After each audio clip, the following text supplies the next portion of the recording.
All right, it is 12:30, so we'll get started. So for the test, the grades are up, or at least they should be, if you haven't seen them yet. I will be making another video just to touch on some of the questions that maybe need a little more explaining than just what is given right in the answer text, but I will make the test available once I have that video ready to go. As always for the test, if there is something you're unsure how I graded once I open it up, feel free to contact me and we can go from there. Either have a meeting about it or just talk in email about certain points or certain scores for that.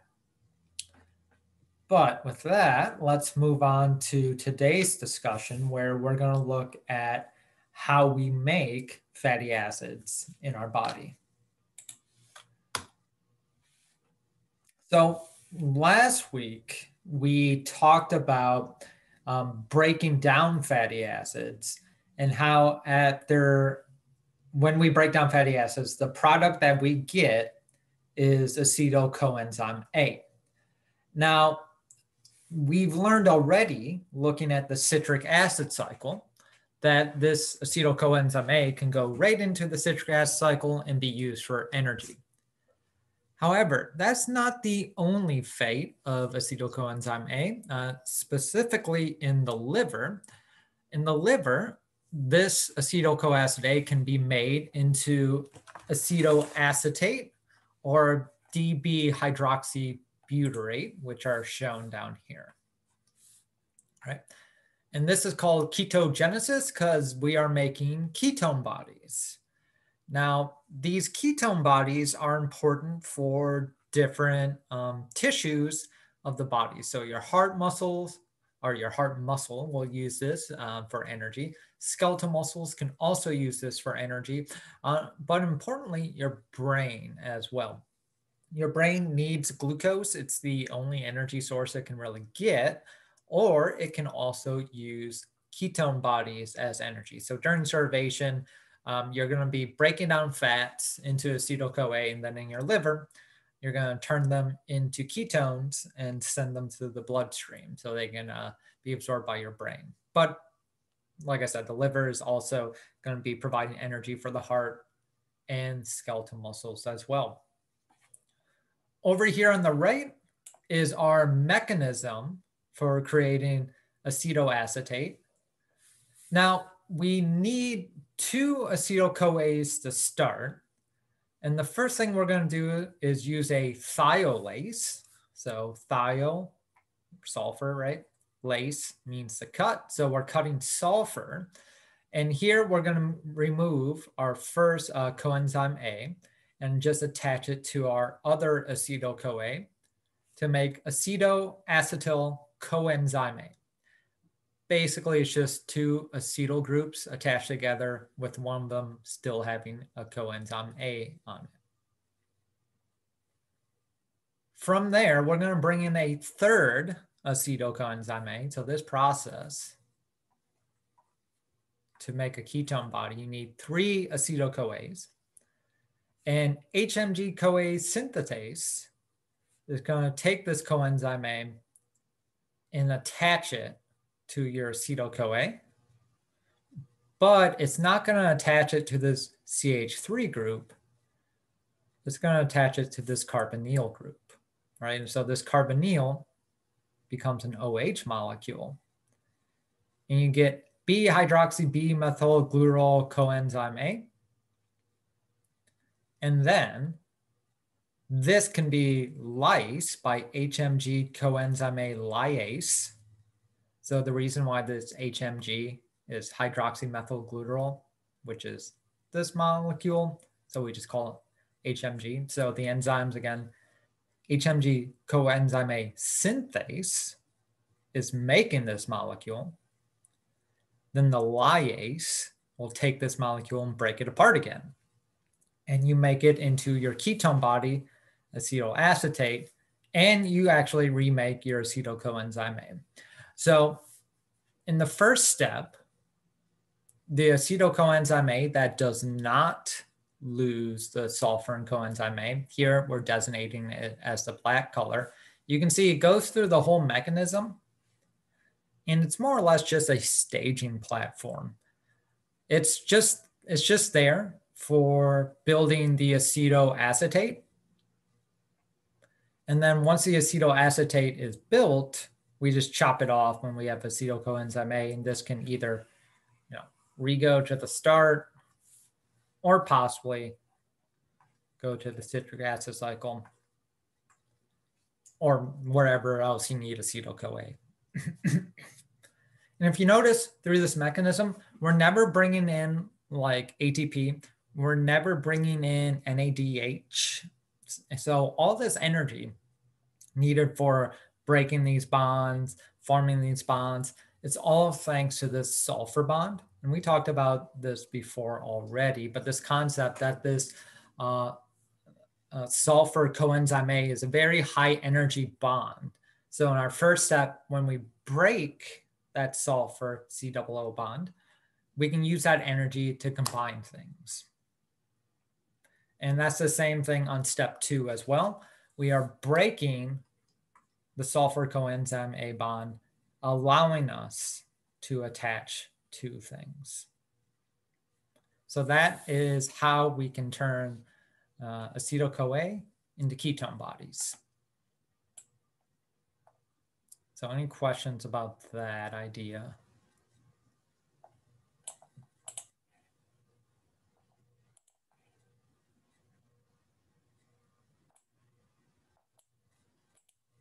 Right. So that's how we make acetoacetate. Let's see how we make hydroxybutyrate. And this is a simple reduction reaction. Here is our friend dehydrogenase. Again, dehydrogenase, look for a reduction, look for NAD, FAD, or as we're going to see today, NADP. So that's what's happening here. Beta hydroxybutyrase dehydrogenase will take our C double bond O, make it an OH to make it a different type of ketone. However, there is another reaction that can happen without a catalyst, and that is the spontaneous non-enzymatic decarboxylation, so this CO2, of acetoacetate to acetone. So that will happen naturally. And what happens is that if you are producing way more acetoacetate than you can use in metabolism, the amount of acetone in your body is going to build up. And people who are going through this, when you smell their breath, it smells very sweet because of that acetone coming off their breath. So this is actually one of the symptoms of diabetes. And one way a doctor could recognize untreated diabetes in a patient is that if you smell their breath and it smells really sweet, then that means they have a lot of acetone, which means they most likely have diabetes. But this process, this affliction is called ketosis. Right? Now, what happens to the acetoacetate and beta hydroxybutyrate? Like I said, those are just used for fuels. Brain, heart, muscle, skeletal muscle uses these for fuels. During starvation, really is going to be using your brain. And again, these are created from fat. So this is just another way that the fat that you store can be used for energy. Other than the citric acid cycle, just make these ketone bodies.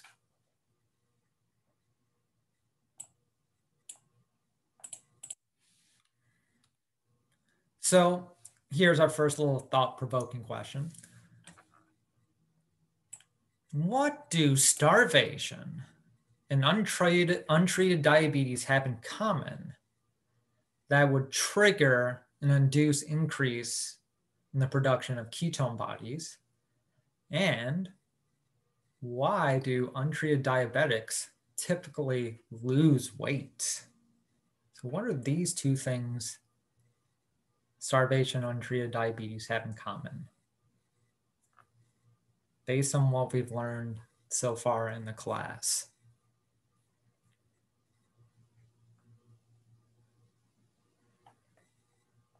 Why does this lead to an increased production of ketone bodies? Anyone have any ideas about that?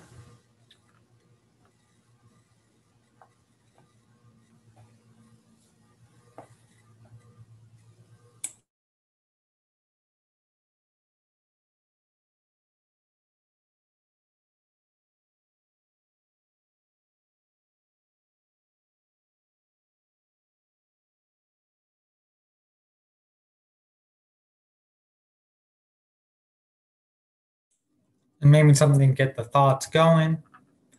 On a cellular level, what does it mean if you're starving? On a molecular level, what does it mean if you're starving? And also in diabetes, how are those two things, how can they be related?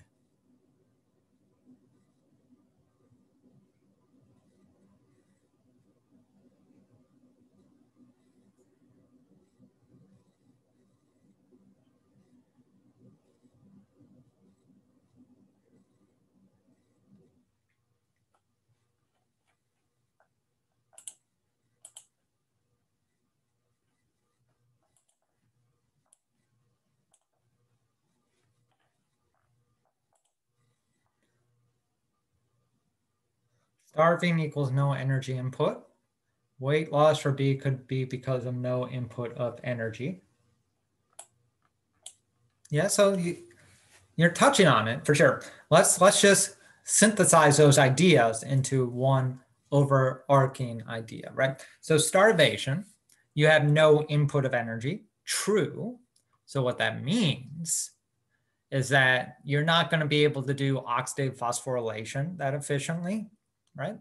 So you have no glucose going in, so no glycolysis really. Once you have broken down your stores of glycogen, right? You don't really have glycolysis going that much. You don't have the citric acid cycle going that much, which means you don't have oxphos going that much, which means the amount of ATP in your cells are dropping, which means the amount of cyclic AMP inside your cells has to be rising because those two things are inversely proportional.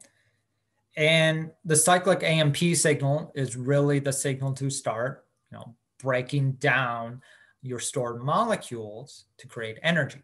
So one thing, and we're going to look at this just tangentially today when we talk about creation of fatty acid, but one thing cyclic AMP can do is trigger breakdown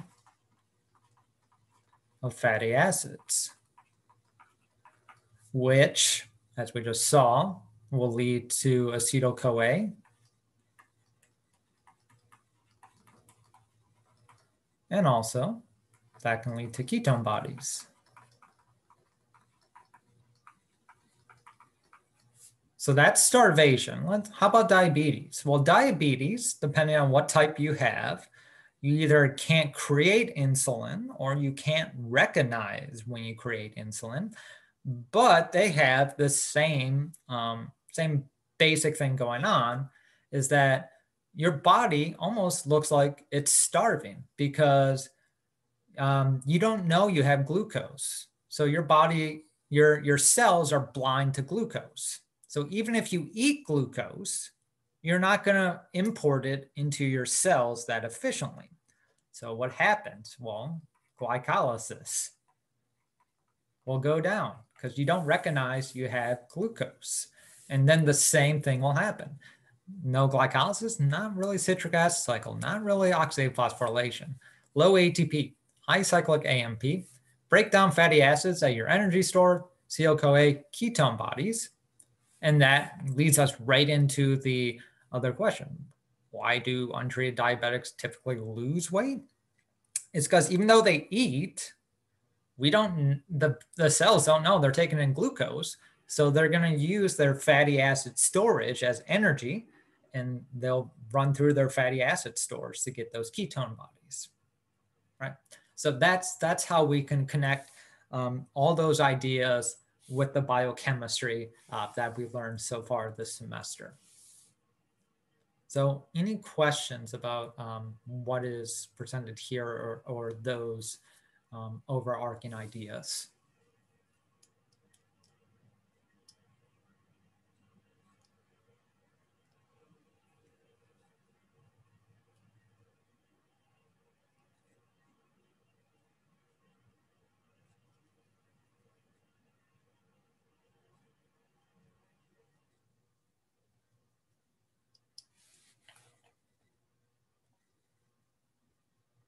All right.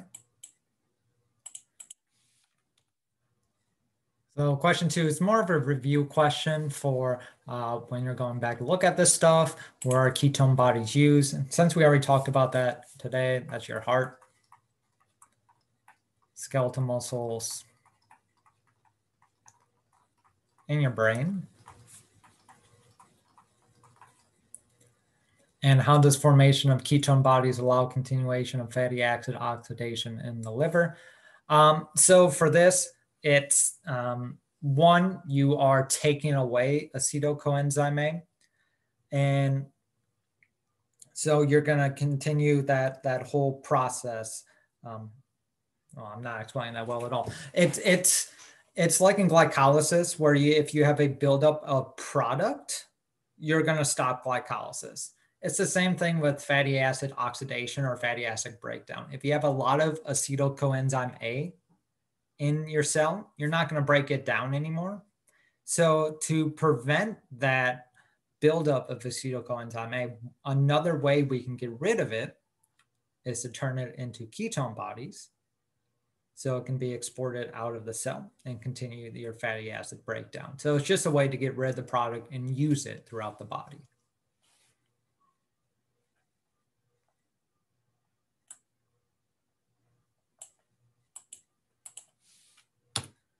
All right, so that ends our discussion, which was from last week as well, on breaking down fatty acids. Now we're going to look at how to build fatty acids. And this is going to be very similar to the ideas of glycolysis and gluconeogenesis, where it's just the same path, but reversed and using different enzymes. One big reason why we need different enzymes is because these processes are carried out in different parts of the cell.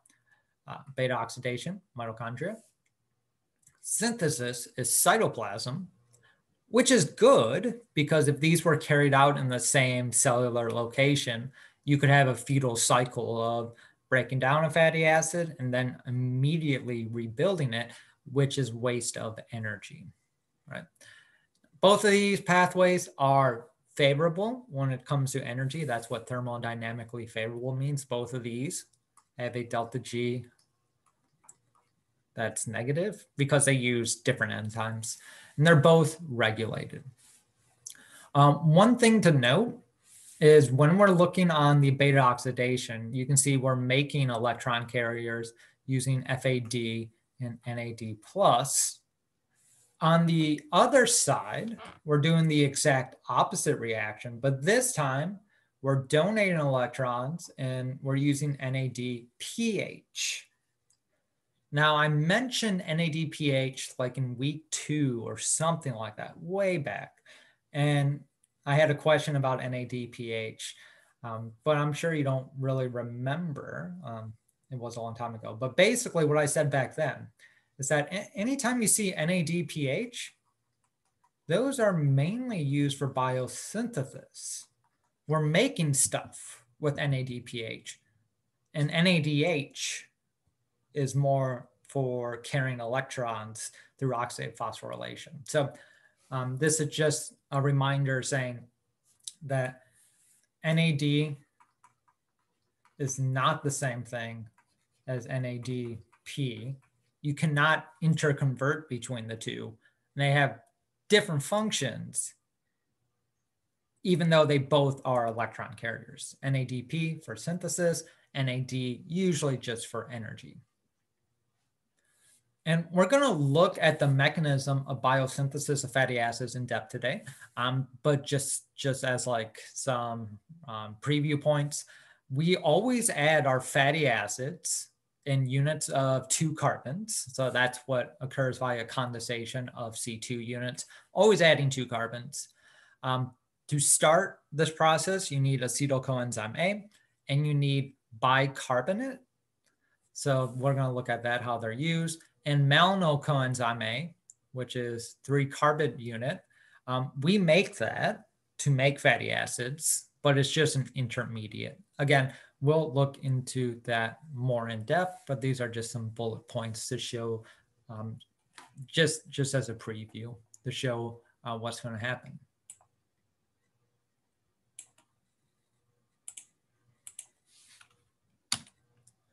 Now, before we get into the mechanism, of course, we have to talk about movement between the mitochondria and cytosol. And hopefully at this point, a graph like I'm showing here, or image like I'm showing here, isn't that foreign. And you should come to expect, if you want to move something between the mitochondria and the cytosol, it's going to be complex, right? We keep those two things separated for a reason. And so we have tight regulation over it. So let's look at what this image is saying over here on the left. So I just said that we need acetyl coenzyme A to start the process of creating fatty acids. And acetyl-CoA, which we learned already, is created in the mitochondria by a decarboxylation of pyruvate. So here, pyruvate to oxaloacetate using pyruvate carboxylase. So this is one pathway, and we already saw this. This is gluconeogenesis here. Then oxaloacetate to citrate. This is the citric acid cycle. Okay, so the big thing that this is trying to show is how do we get this acetyl-CoA from the mitochondria to the cytosol? And this is the pathway we have to take. Citrate, we already talked about citrate in the citric acid cycle, but citrate has a lot of roles outside of just being used for energy. If you remember, one of those roles is regulation of glycolysis, right? So citrate can do regulation of glycolysis.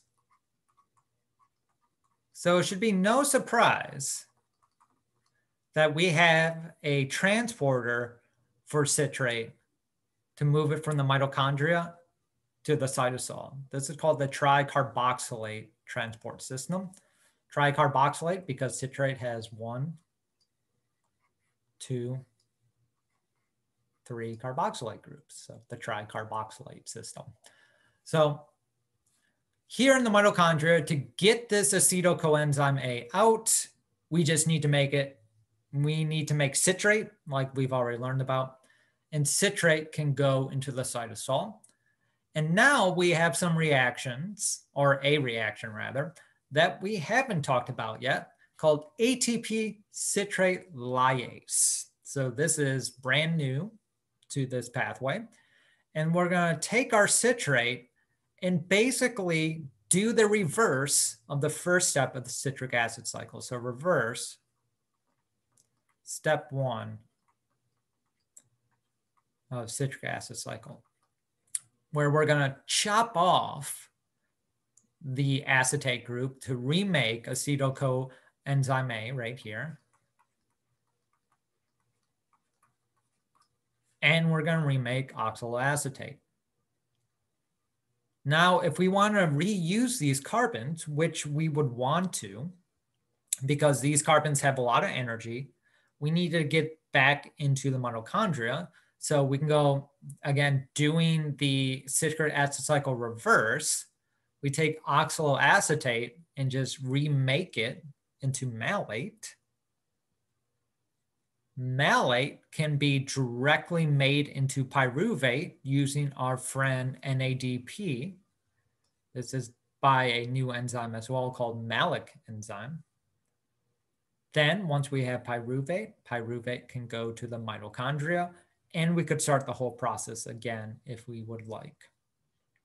But that is the convoluted way of trying to get an acetyl coenzyme A from the mitochondria to the cytosol. Turn into citrate using the citric acid cycle, re-break it off citrate.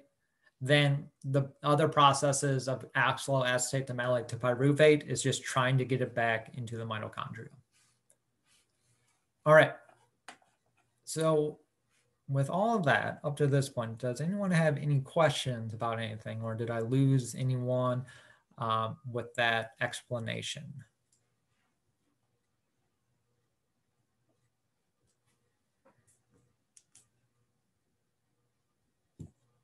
Isn't biochemistry fun once we look at stuff and it's like, oh yeah, we saw that in another process. Oh yeah, we saw that in another process.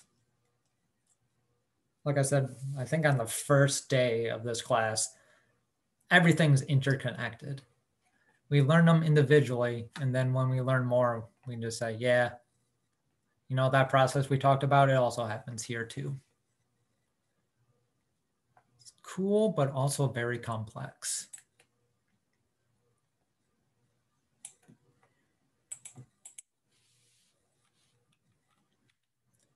All right, now let's get into the actual mechanism of creating fatty acids then. And the first step is done by the enzyme acetocoenzyme A carboxylase, ACC. And this is our committed step. Once we do the reaction by ACC, we're not going back. This acetocoenzyme A is bound to be made into a fatty acid. This is also the rate controlling step. So the speed of creating fatty acids is dictated by this step. So glycolysis, citric acid cycle, citrate in the mitochondria, remake oxyl acetate, remake pyruvate, put it back in the mitochondria, repeat.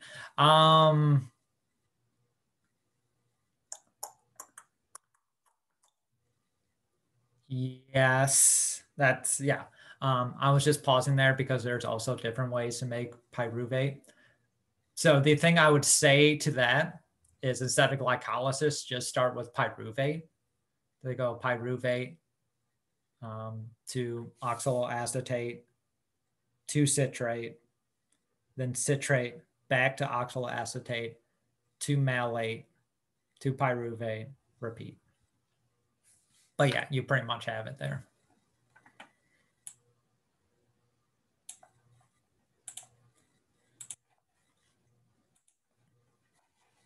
So for this reaction, two different steps. One, we're going to add carbon dioxide and we're going to activate it. Actually, I said that backwards. We're going to activate carbon dioxide and then we're going to add it to our molecule. In case you're wondering what activation means, it just means you're getting ready chemically to like add it to something. You're making it so the addition of that molecule is going to be easy. That's generally what activation means in a chemical sense. This ACC mechanism is biotin dependent. You need your friend biotin, which if you ever gone to the vitamin aisle, I'm sure you've seen a lot of bottles of biotin. That's what biotin looks like. No need to memorize that. I just always find it helpful to have an idea of the molecules we're working with. This whole mechanism, we're not going to look at. It's very similar to pyruvate carboxylase though, which we have looked at in creating acetocoenzyme A. So similar mechanism, but like I said, we're not going to get into it. So let's see what happens here. So here we have our bicarbonate that we talked about that we needed. In case you don't quite remember, we also saw bicarbonate when we were talking about hemoglobin.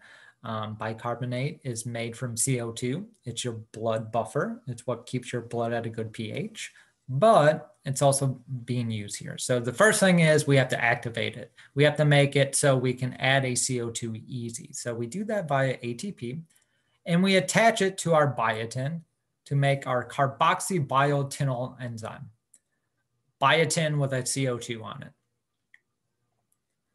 Then, since this is primed and ready to be located spontaneously, acetocoenzyme A comes in and we can just add the CO2 molecule to acetyl-CoA to make malonyl coenzyme A. So the only difference between malonyl and acetyl, one C, O2 molecule. That's it. And it's this malonyl coenzyme A that we're going to use over and over and over again to make fatty acids. So this molecule is very important for making fatty acids. And this is the process that it's made. And this process is under control, as you would hope. You just don't want your body to spontaneously make fat all the time. So citrate activates this process. Again, let's look at the logic of this, since we've learned a lot about metabolism this semester. So we should be at the stage to start reading these bullet points and start thinking on a biochemical nature. Why does that make sense? So we talked about this, but citrate, if you have a lot of citrate, that means you're going to make a lot of ATP, right? You've gone through the citric acid cycle a lot. You broke down a lot of glucose. So if you're going to have a lot of ATP, start using that ATP to store energy as fat, which is what we're doing here. We're storing that acetyl-CoA as fat. While if you have long chain fatty acids, that's going to inhibit that process, because that means you're going to make energy here and you already have fatty acids. So don't make fatty acids anymore, right? Why make fat when you already have fat? So long chain fatty acids will inhibit this process. An important amino acid for this is serine 79. Serine, so again, just a little review, serine ends in an OH group. And things that end in an OH can be phosphorylated easily. So if you phosphorylate serine 79, you will inactivate this process. And this is AMP-dependent protein kinase that does this. So let's look at this name, AMP-dependent. That means it's turned on with AMP. And we've talked about already today. AMP means low energy. So if you're low energy, don't make fat as storage, because you don't have the energy to waste. Break it down instead. So this protein kinase will go and phosphorylate serine 79 when AMP is around and stop the creation of fat. Glucagon and epinephrine also helps to promote the phosphorylation of serine 79. Glucagon, again, the way to remember this is glucose is gone, glucagon. So don't make fat if you don't have glucose. You don't have the energy to do that. Epinephrine, fight or flight. Again, don't waste ATP, don't waste acetyl-CoA making fat when we're going to need that energy to either run away or fight. While insulin will stimulate the dephosphorylation of serine 79. So insulin, when it's around, serine 79 loses that phosphate, starts storing fat, because again, insulin's a sign of we have a lot of glucose, so start storing some of that energy as fat, which could be another reason. Actually, no, that doesn't make sense. I was going to go on a tangent there, but stop myself before I said something dumb.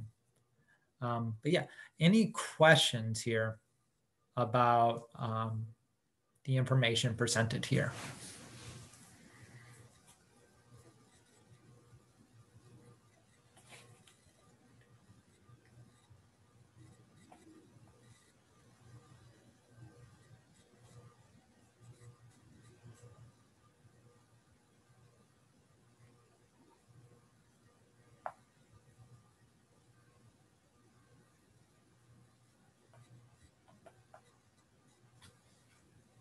All right.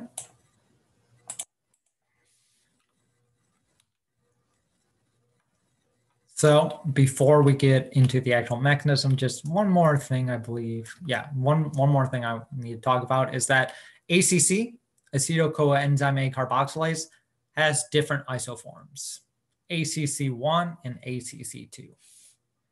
ACC1 is going to be in your fat tissue. And this is what's actually going to be the enzyme responsible for making fat.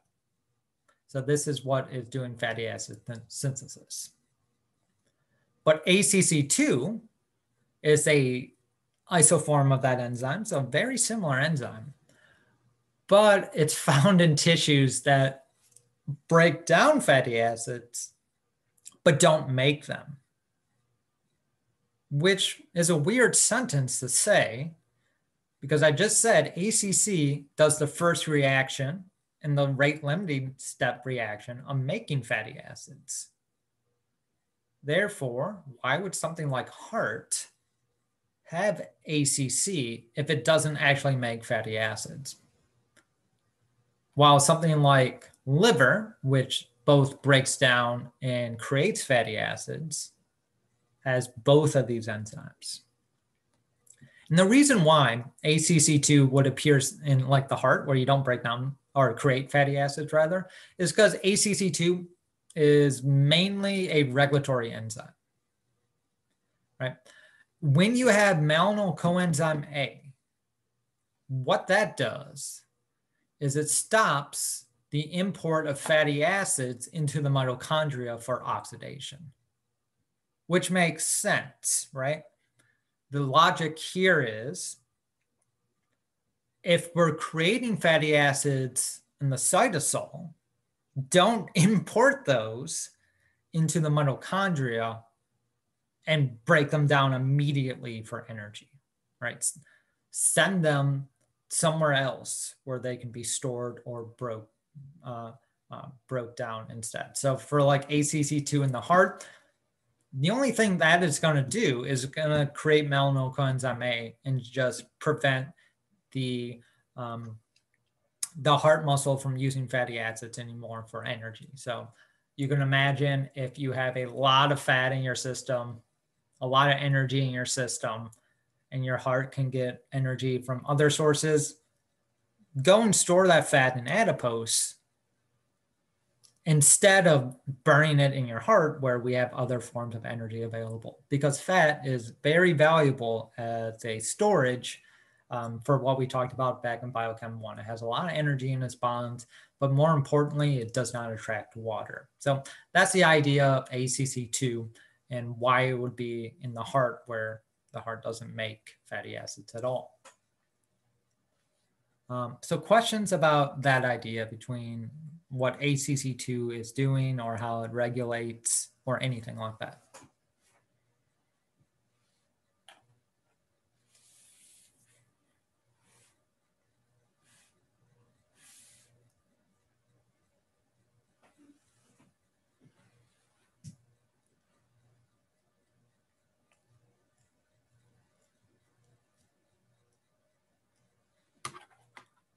All right.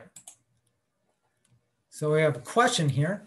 So one way people have thought to treat obesity is the inhibition of ACC. So you make a drug that targets ACC and inhibits it.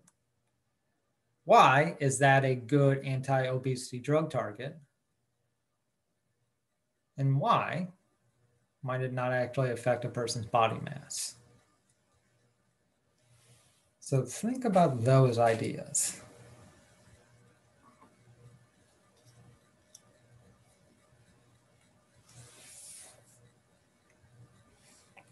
Why would ACC be a good target, and why might it not actually matter if you block that or not?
So let's review, what does ACC or acetyl-coenzyme A carboxylase do? Is a rate limiting step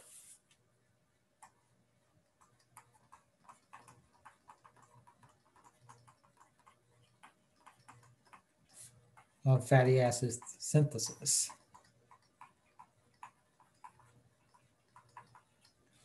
So if you inhibit the rate limiting step of fatty acid synthesis and the first step of it, well, no more creating fat, no more increasing your adipose tissue. So that makes sense why you would want to block that. But just one step further here, why might that not actually matter? Why could you block that and not have a change in a person's body mass?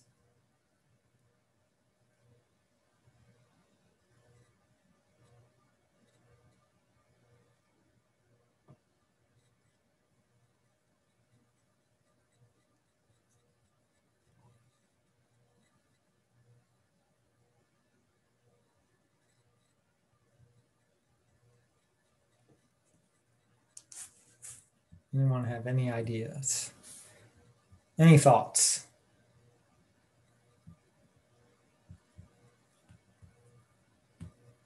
It's okay if you're not sure. As Miss Frizzle would say, make mistakes, be messy.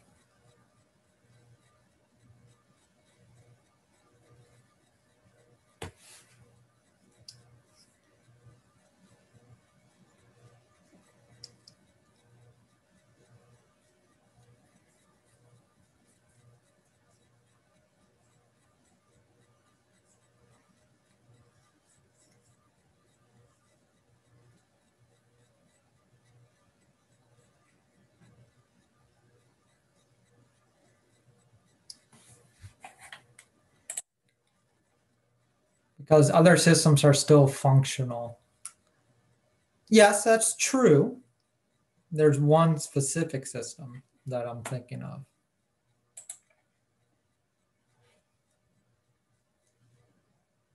So,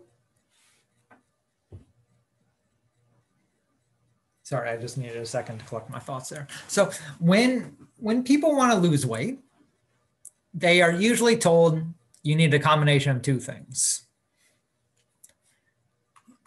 You not only need to reduce the amount of calories you intake,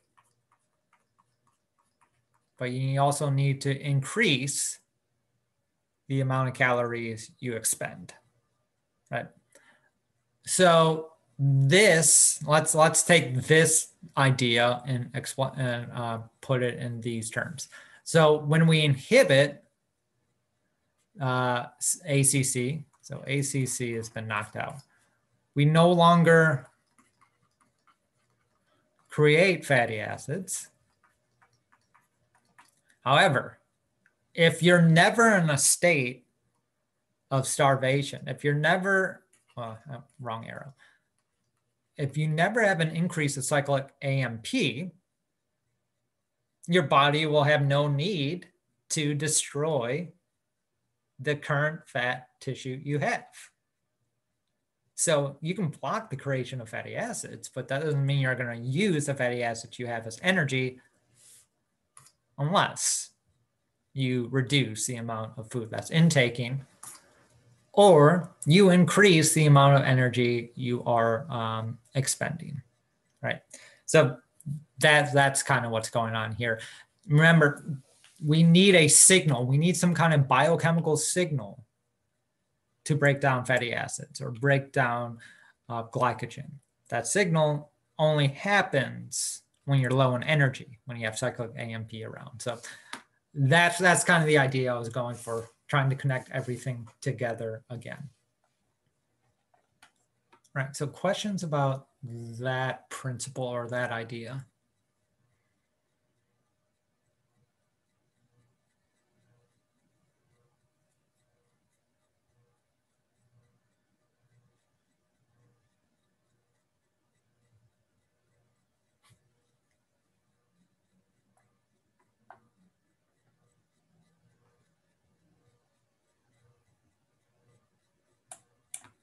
All right. So one more important thing to talk about before we look at the big mechanism. I know I've been saying that a lot, but it's the group, the molecular group that will be moving around our fatty acid during synthesis.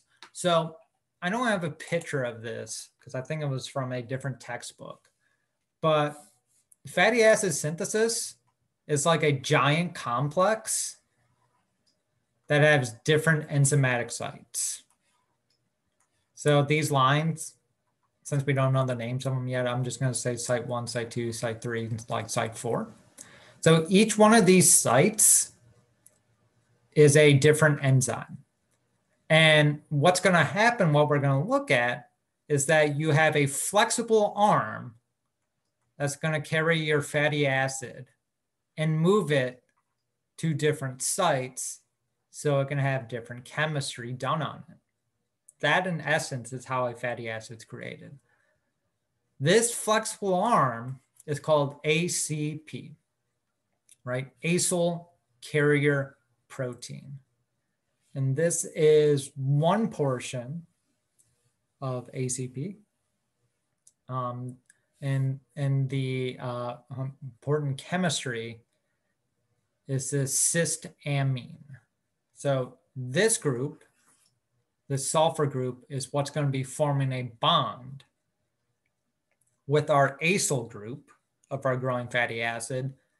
And that is what's going to move our fatty acids to the different enzymes that we're going to look at in this process. But in reality, all the enzymes are like connected to each other as a giant molecular machine. And this ACP, I literally think of it as like an arm taking your fatty acid and just moving it to different sites for chemistry to be done on it. So let's look at our mechanism now. So the first thing we're going to look at is the priming reaction. And so what I'm focusing on here is basically this, and that is what's being shown here. And the big picture is more of a, just has more of the steps or the arrow pushing to it. Is the arm considered a prosthetic group? Let me see. I have to see what it's made out of. Good question. Phosphate, carbon. I think it would be. Yeah, because, yeah, it definitely is. Because it has like, it's not just made out of amino acids, right? So it just has a lot of, like this stuff, they're not amino acids connecting this. So it's non-native. You would have to create that after the protein is made. So yes, that would be a prosthetic group then.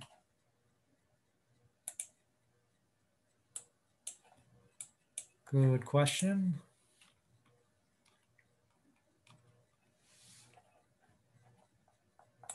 Right, so the reaction we're looking at the very beginning is called the priming reaction, and it only happens once per fatty acid. And what we need to do to create a fatty acid, I guess I drew my box a little too short. It actually incorporates that as well.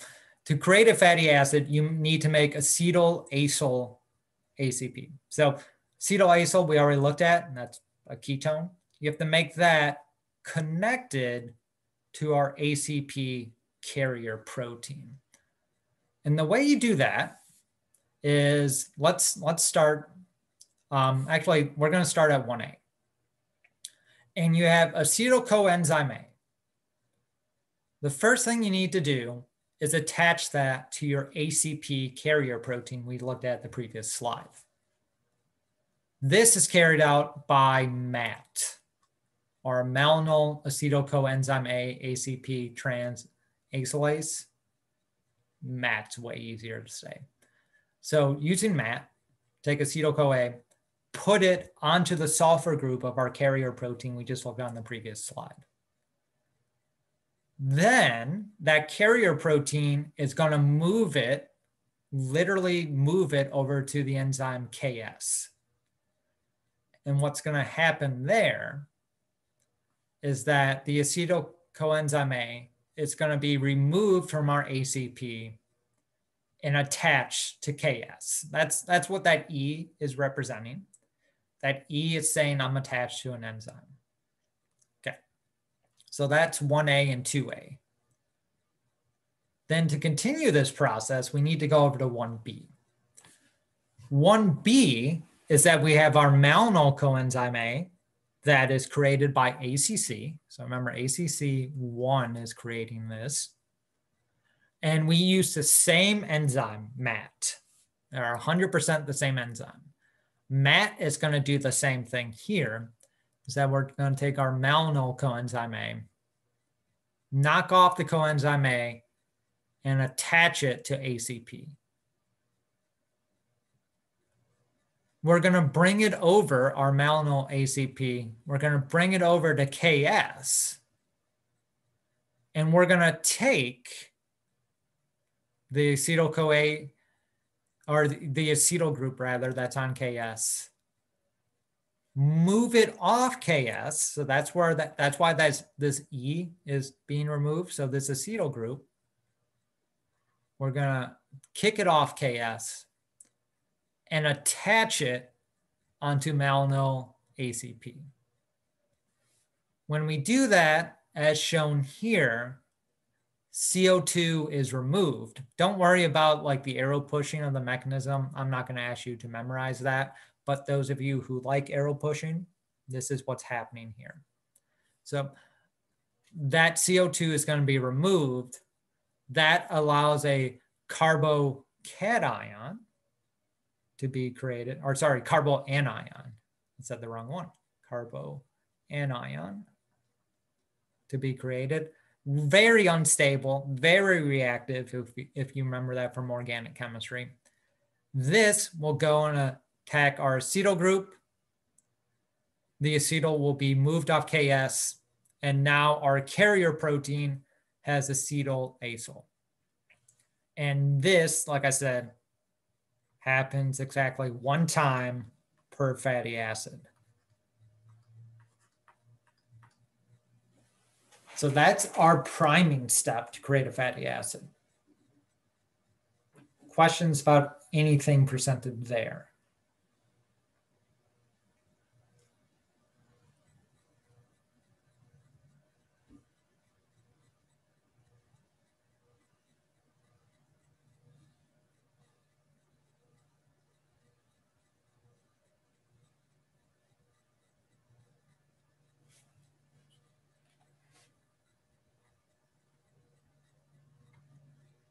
All right.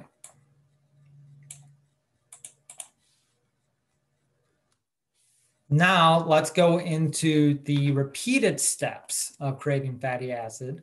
And the repetition is going to be more or less the box that I'm kind of drawing here. So these steps are going to repeat over and over and over again. So let's start from our acetyl acetyl ACP. That's what we just created. The next enzyme is KR. KR is a reductase. Whenever you see the word reductase, that means that we are doing oxidative reduction, redox reaction. Here we're doing synthesis again. So that's why we use NADPH instead of NAD.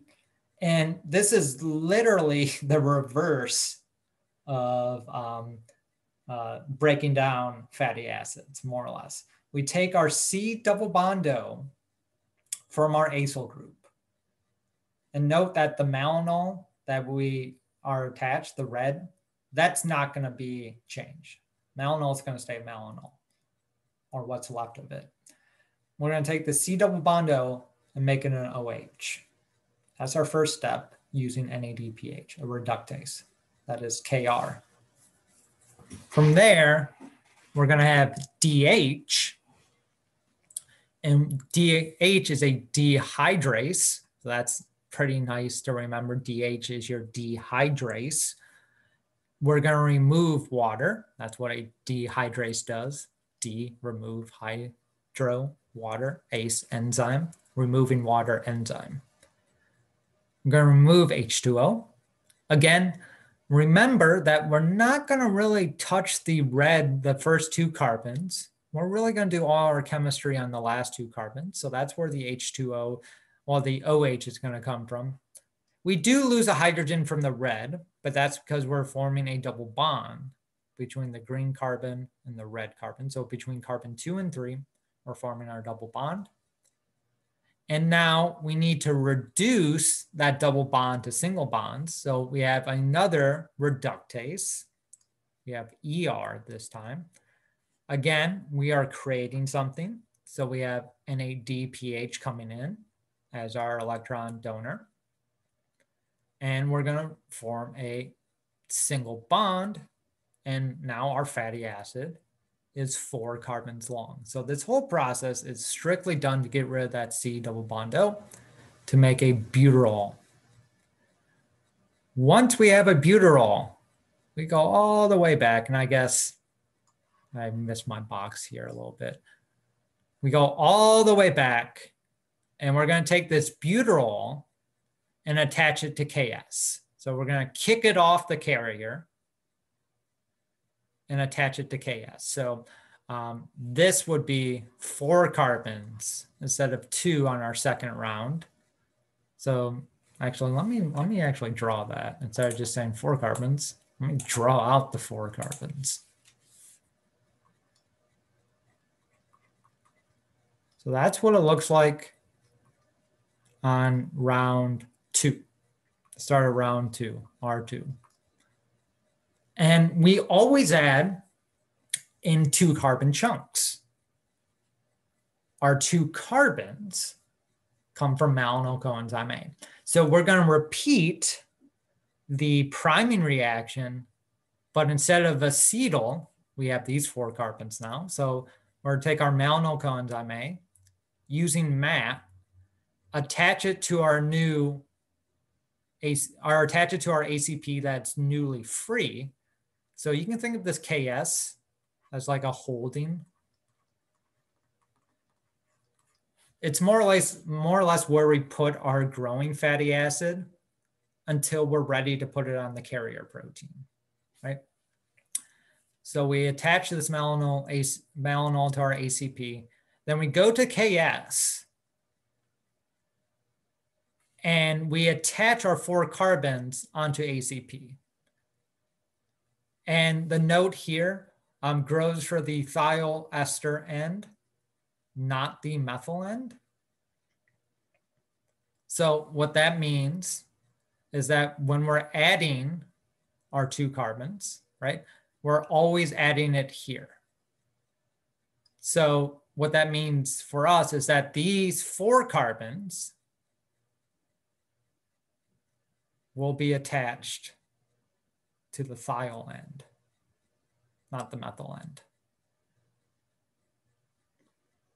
Sorry, I just have to double check myself because I don't think what I said there just made sense.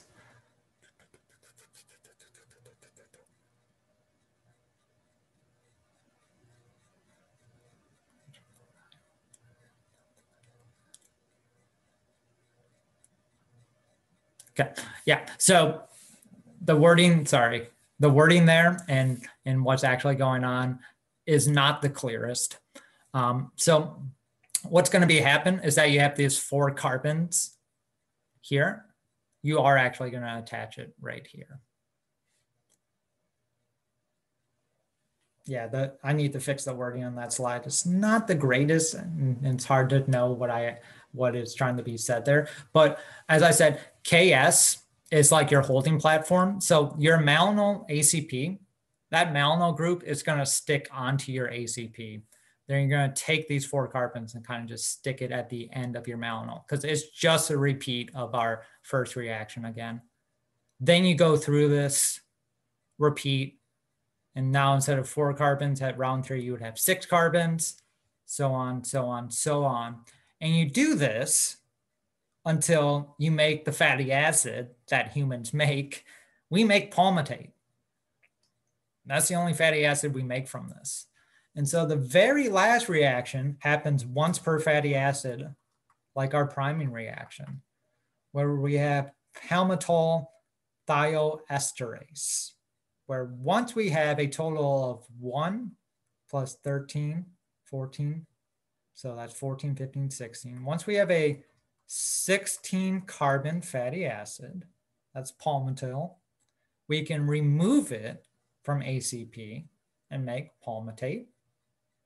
We have a free ACP, and now we can repeat steps 1A, 2A, and 1B again and start this whole process over.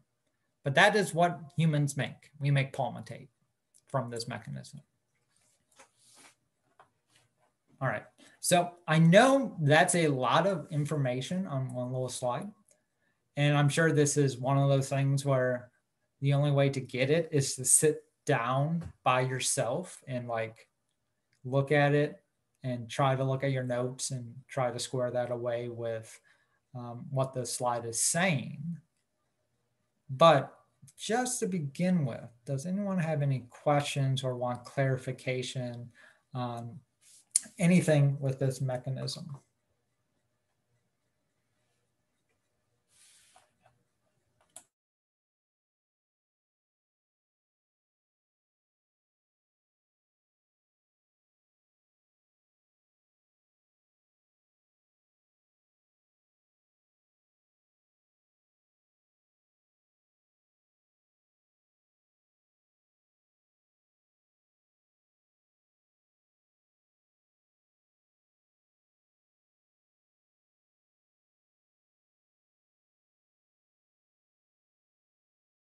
So the chain is added to the C2 to the methyl, but looking at it, it grows from the thiol. And yeah, so that's why like that wording is a little confusing, because if we're looking from ACP standpoint, we always add 2 carbons to the thiol of ACP. So if you're kind of looking at this from a microscope, it would kind of just look like it's growing out from the ACP, more or less. But when we attach our carbons from KS onto malonyl ACP, we're always attaching it to where the carbon dioxide was. We're always attaching it to where this arrow is. Because if we go back to the previous slide, if you look at the arrow pushing, it's this charged carbon, this carb anion, which is doing the accepting of our growing chain. So yeah, it's really confusing, that wording. I need to fix that for next time I talk about this slide. But 2 new carbons are always added to the methyl of ACP. And then whatever you were building that was stored on KS, they're added to the end of that. So you never add new carbons to your growing carbon chain on the left here where my pointer is, right? They're always being added right here. That's where your malonyl is going to be added, right here.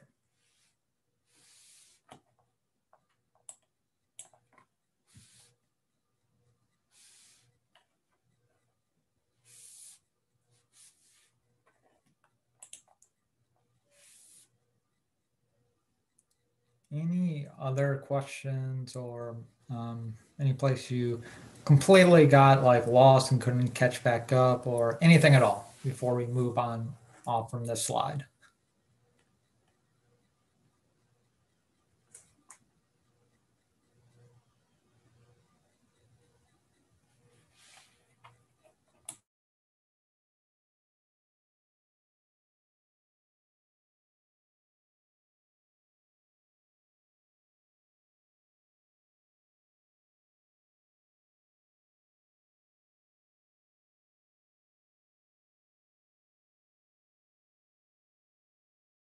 Forgot to unmute myself there after taking a drink. Thank you, Zoom, for reminding me. So overall, 7 cycles needed to make our palmitil. we cut the palmitoyl off, and that's what we make. If we look at a chemical representation of this, we have acetyl-CoA plus 7 malonyl coenzyme A plus 14 NADPH. A lot of NADPH, and hopefully you remember how we make NADPH. We learned about that in glycolysis. The pentose phosphate pathway will make NADPH, right? So if you don't need glucose for energy, you could put it off into the phosphose pentose pathway, make that NADPH, start making that fatty acid. And from this, we get palmitate carbon dioxide, what we're breathing out, and NADP that's spent, and just 9 coenzyme A's that we can use for other purposes. To make that malonyl coenzyme A, you need 7 ATPs, 7 acetyl coenzyme A's, and the 7 carbon dioxides that you actually get out here. So the carbon dioxide is, you actually don't create or destroy any new carbon dioxides, but you do burn a lot of ATP. So overall, 8 acetyl coenzyme A's, 14 NADPHs, 7 ATPs to make exactly 1 fatty acid.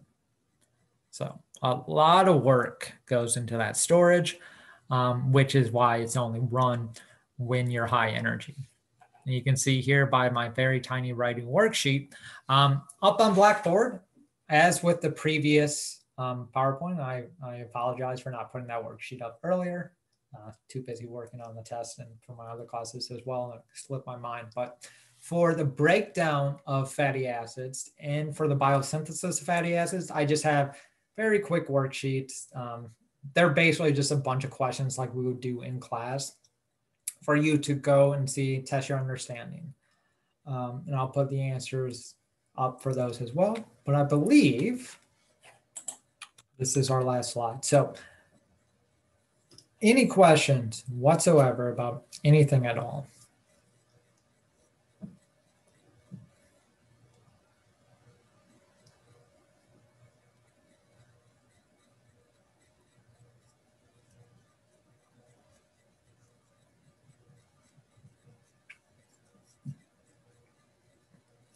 And if not, I'll put a homework up to get us some practice on bioacid synthesis. And with that, I have nothing left for you. Like I said, once so my goals, let you know what my plans are. I'm gonna get caught up on all the gradings of the homework and reading guides. I've kind of been slacking off due to creating the tests and grading the tests. So once I have those up, my next plan is to look at all the tests for my classes, see which problems gave the most amount of headaches, and make a little tutorial from that. Once I do that, I'll post the tutorial on Blackboard, and then I'll make the test available so you can see, you know, what I marked off and hopefully why it got marked off. And as always, if you're not sure why, or you feel like you should have got points, let me know. Happy to discuss that. Otherwise, I have nothing left for you, and hopefully you have a good rest of your Tuesday, and hopefully I will see you on Thursday. Take care, everybody.